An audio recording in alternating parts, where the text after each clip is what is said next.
नमस्कार, कैसे हैं दोस्तों। उम्मीद करते हैं आप सभी अच्छे होंगे। तो आपका दोस्त, आपका होस्ट IITian सुनील कुमार एक नई अपडेट, एक नई वीडियो लेके आपके बीच में हाजिर हूँ। CITS स्पॉट काउंसलिंग क्या होता है? CITS स्पॉट काउंसलिंग होता है कि स्पॉट यानी कि किसी एक प्लेस पे ही किसी चीज़ को कवर अप करना। तो जैसे ही स्पॉट एडमिशन की बात होती है तो उसमें होता क्या है कि जो इनकी वेबसाइट जो होती है CITS की, नीमी की, उस पर आप जाएंगे तो उसमें आपको किस किस कॉलेज में कितनी वैकेंसीज है, किस ट्रेड में कितनी वैकेंसीज है, उसकी एक PDF फॉर्मेट मिल जाएगी। जिस कैटेगरी में जितनी सीटें होती हैं, तो उसमें होता क्या है कि स्पॉट एडमिशन में बेसिकली कैटेगरी को ख़त्म कर दिया जाता है या कैटेगरी को भी इंक्लूड किया जाता है। ये नीमी पे डिसाइड करता है। कई बार कैटेगरी ख़त्म कर दिया जाता है, लेकिन जनरली कैटेगरी के हिसाब से ये एडमिशन होता है। तो स्पॉट एडमिशन में भी तो जिस कैटेगरी में जितनी सीटें हैं उनको ओपन कर दिया जाता है सभी के लिए, उस कैटेगरी के। ठीक है, तो आपको उस कॉलेज में दिए गए नियम समय पे पहुंचना होता है। तो इसमें एडमिशन की दो प्रोसेस होती हैं। जो पहला और अक्सर देखा जाने वाला प्रोसेस है, पहले आओ पहले पाओ, फर्स्ट कम फर्स्ट सर्व। ये सुनने में थोड़ा सा अचंभा लगता है, लेकिन होता है।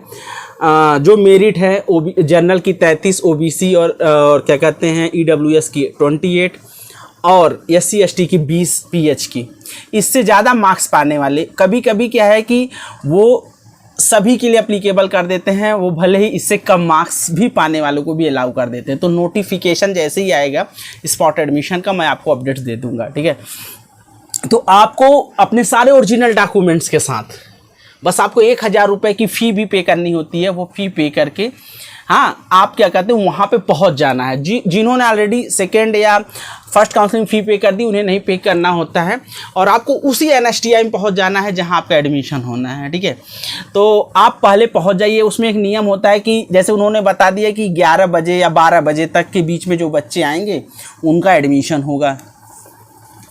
तो 12 बजे तक मान लीजिए कि किसी भी NSTI, मान लीजिए कि NSTI हम इंदौर की बात करते हैं, NSTI इंदौर वुमेन कॉलेज है। और इस बार आपको एक चीज़ और भी कन्फ्यूजन दूर कर देते हैं कि वुमेन कॉलेज में भी क्या कहते हैं बॉयज़ को अलाउ किया गया है। ये सारी चीज़ें समझ लीजिए, लेकिन उसकी शर्त ये है कि वुमेन्स अवेलेबल नहीं होनी चाहिए। पहले ये चीज़ समझ लीजिए। स्पॉट काउंसलिंग के लिए ये वाला कन्फ्यूजन थोड़ा सा बहुत इंपॉर्टेंट है कि वुमेन्स कॉलेज में भी बॉयज़ को अलाउ किया गया है, लेकिन शर्त यही है कि वुमेन्स अवेलेबल नहीं होनी चाहिए। अगर मान लीजिए आपके भले ही मार्क्स अच्छे हैं तो उसमें देखिए अब होता क्या है कि बेसिकली जैसे उन्होंने टाइम दे दिया 10 से 12, तो प्रिंसिपल या जो NSTI हेड होते हैं वो ये करते हैं कि सारे बच्चों को टोकन दे देते हैं। फिर टोकन के हिसाब से वो देख लेते हैं कि किस ट्रेड में कितने बच्चे आए हैं। तो फिर उन सारे बच्चों का डॉक्यूमेंट्स जमा हो जाता है और उसमें देखते हैं कि किसके मार्क्स ज़्यादा हैं। मार्क्स किस चीज़ में देखा जाएगा? वो आपने जो CITS एग्ज़ाम दिया है उसके मार्क्स देख के, अगर मान लीजिए 5 सीट है, 15 बच्चे आए हैं, तो जो टॉप 5 बच्चे होंगे उनका एडमिशन हो जाएगा, बाकी बच्चों का एडमिशन नहीं हो पाएगा। ठीक है, क्लियर कट समझिए। लेकिन कई बार ऐसा होता है कि पहले आओ पहले पाओ होता है। तो जो पहले पहुंच जाता है, जो कॉलेज खुला 10 बजे ही कॉलेज ओपन होता है, जो वहाँ के गार्ड होते हैं उनको टोकन बांटने का या उनको दिया जाता है कि 10 बजे से पहले जो भी बच्चे आ जाएंगे उनको आपको टोकन दे देना है। तो हर मतलब ट्रेड में एक टोकन होता है, तो उस टोकन को उन्होंने दे दिया। ठीक है, और 10 बजे से एडमिशन होता है। तो जो पहले 10 बजे से पहले पहुंच जाता है उनका एडमिशन हो जाता है। एक चीज़ ये होती हैं। जो पहले भले वो क्या कहते हैं उसका 28 ही नंबर हो OBC कैटेगरी में, और मान लीजिए OBC कैटेगरी की बात कर रहे हैं, 28 नंबर है और क्या कहते हैं जो आप 50 नंबर लेके जा रहे हैं, लेकिन आप 10 मिनट लेट आए, वो 10 मिनट आपसे पहले आ गया और उसको टोकन मिल गया, तो फिर आपका एडमिशन नहीं होगा, उसका एडमिशन हो जाएगा। तो ये चीज़ें हैं कि स्पॉट एडमिशन में स्पॉट करना, समय पे पहुंचना, एकदम समय ही समझ लीजिए कि 3 बजे 4 बजे 5 बजे तक भोर में आप वहां पहुंच जाइएगा कॉलेज में। रूल रेगुलेशन मैं आपको अपडेट कर दूंगा कि क्या है, पहले आओ, टोकन सिस्टम है, पहले पा जाओ, या फिर वो मेरिट देखेंगे। ये दो चीज़ें होती हैं। कई बार मेरिट चेक की जाती हैं, कई बार जो पहले आए पहले पाओ। ठीक है, ये भी होता है कि जो पहले आ गया पहले ही पा जाता है, उसका एडमिशन हो जाता है। और एक बात और, स्पॉट एडमिशन में कई बार जो स्टैंडर्ड मेरिट है 33, 28 और 20 उसको भी हटा दिया जाता है।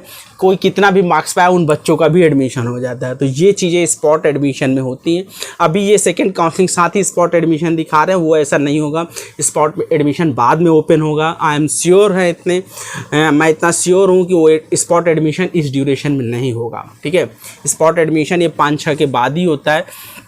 जितनी सीटें वैकेंट रहती हैं उन सीटों पे क्या कहते हैं स्पॉट एडमिशन होता है। तो सभी लोग जिनका सेकंड काउंसलिंग में हो जा रहा है वो प्रोविजनल एडमिशन ले लें और उसके बाद अपने नियरेस्ट NSTI में 5-6 तारीख तक का डेट दिया है, सामान लेके पहुंच के एडमिशन ले लीजिए। ठीक है, अगर आप 5-6 को बाय द वे नहीं पहुंच पा रहे हैं, ट्रेन की अवेलेबिलिटी नहीं है, तो कोई परेशान होने वाली बात नहीं है। आप 2-4 दिन आगे पीछे भी बात करके पहुँच के एडमिशन ले सकते हैं। ठीक है, तो ये सारी चीज़ें हैं। स्पॉट एडमिशन एक प्रकार का लकी ड्रा है, किस्मत का खेल है। कई बार बहुत कम मार्क्स पाने वाले बच्चों का एडमिशन हो जाता है और अच्छे मार्क्स पाने वाले बच्चे रह जाते हैं। तो इसके लिए आपको तत्पर रहना होगा और जागरूक रहना पड़ेगा। यूट्यूब चैनल पे बिल्कुल नए हैं तो चैनल को ज़रूर सब्सक्राइब कर दीजिए। मैं गारंटी देता हूं कि मैं आपका स्पॉट एडमिशन कराऊंगा, लेकिन आपको इस चैनल को सब्सक्राइब करके और अपडेट्स मेरी देखनी पड़ेगी। और एक चीज़ और, स्पॉट एडमिशन अगर लेना है तो ट्रेन का रिजर्वेशन मत देखिएगा। अगर आपको नहीं भी मिल रहा है तो आप जनरल में ही सफ़र करके या फिर चालान पे करके TT को निकल जाइएगा। डॉक्यूमेंट के साथ लगेज लेके मत जाइएगा, क्योंकि स्पॉट एडमिशन किस्मत का खेल है। एडमिशन हो भी सकता है, नहीं भी हो सकता है। जब एडमिशन हो जाएगा फाइनली, डॉक्यूमेंट ओरिजिनल लेके जाइएगा। थोड़ी सी भी चूक स्पॉट एडमिशन में नहीं होनी चाहिए। और स्पॉट एडमिशन के लिए क्या क्या डॉक्यूमेंट्स की ज़रूरत है मैं आपको बता देता हूँ। सबसे पहले आपको अपने मार्क्स और CITS का admit card, high school inter ITI BTech diploma जो भी है उसके क्या कहते हैं ओरिजिनल डॉक्यूमेंट्स, उसके marksheet and certificate, caste certificate अगर कास्ट से बिलोंग करते हैं तो ओरिजिनल और वैलिडेट। OBC में एक चीज़ याद रखिएगा, 3 साल के लिए सेंट्रल की जो OBC कैटेगरी सर्टिफिकेट होती है वो वैलिडेट होती है। बाकी ST SC का है तो उसका कोई दिक्कत नहीं है, सारे लेके जाइए। EWS वाले हैं तो वो लेके जाइए। आधार कार्ड ओरिजिनल लेके जाइएगा, 5-6 फोटोग्राफ्स लेके जाइएगा। ये सारी डॉक्यूमेंट्स लेके आप समय पहुँच जाएंगे तो आपका एडमिशन ज़रूर हो जाएगा। और CITS एक इम्पॉर्टेंट कोर्स है। आने वाले समय में CITS एक अच्छी धाक बनाने वाला है और ये B.Ed के इक्विवेलेंट ही खड़ा होने वाला है। और आप सभी को पता होगा कि नहीं, लेकिन मैं आपको बता देता हूँ, बहुत जल्दी ही ITI के बच्चे जो हैं वो डायरेक्ट ग्रेजुएशन में एडमिशन लेंगे और उनका 1 साल भी बच जाएगा। ऐसा क्या कहते हैं जो निमी है वो टाई अप कर रही है IGNOU के साथ, अभी हो भी गया है। तो 2 वर्षीय कोर्स में ऐसा देखने को मिलेगा।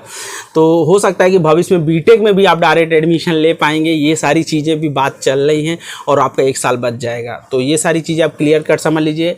ITI कोई छोटी डिग्री नहीं रह गई है। अब आज के समय में सबसे ज़्यादा जो जॉब देने वाली डिग्री है वो ITI और डिप्लोमा है। इस डिग्री को छोटा मत समझिए और यहाँ पर एडमिशन लीजिए। नए एटमॉस्फेयर में एडमिशन लेके एक नए माहौल में आप पढ़ाई कीजिए। स्पॉट एडमिशन की सारी जानकारी एक्सक्लूसिव IITian सुनील सर पर मिलती रहेगी। तो चैनल पे जुड़िए और दोस्तों को भी जोड़िए। तो चलिए मिलेंगे एक नई वीडियो में एक नई जानकारी के साथ। तब तक के लिए नमस्कार, जय हिंद दोस्तों।